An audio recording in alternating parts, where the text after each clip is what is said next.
Hey, this is Cliff Townsend, Book Writers Academy, Speaking Master Academy. And I feel I would be doing you an injustice if I didn't share these 3 other things you must do before you start writing.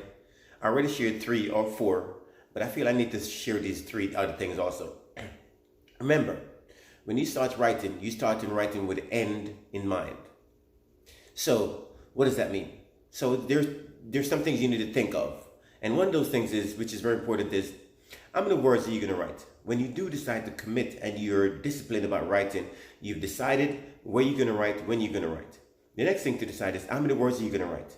The reason why that's important is because when it comes to publishing, word count and pages is all that matters.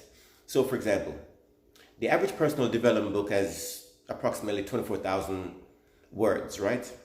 So if you know your book is going to be around there, if you write in personal development and you have 24,000 words, if you're committed to writing 2,000 words per week, then you know that it will take you 12 weeks to complete the writing of your book. If you know you can write 4,000 words per week, then what does that put you down to?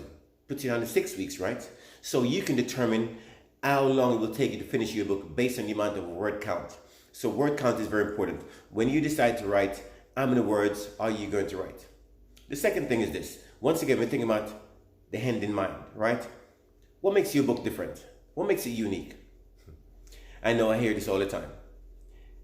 But let me explain it. Let me answer it like this. There is nothing new that you're going to come up with, right? Anything you're going to write about, somebody has already written about it. You are not creating anything new. However, your story is different. Your story is unique. So what is it about your story that makes it different? What twist is there on it? Why me as a reader would be interested in reading your story? Now, this also goes into the title of the book, which we haven't talked about yet. We'll talk about that in a later video. The last thing is this. When we talk about reading your book and an audience, who is your audience? I've touched on this a little bit in an earlier video, but who is your audience and where are they? This is important because, remember, we started with the end in mind.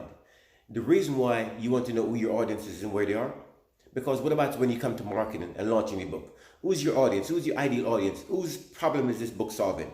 What solution and where are they? Where will you find them? If they're on social media, where on social media are they? If they're not on social media, if they're in groups and organizations and associations, what organization, what associations? Who are you going to reach out to? Where are your audience? Who's your audience and where are they? Those are the 3 other things that I wanted to share with you. So the first one is, how many word counts?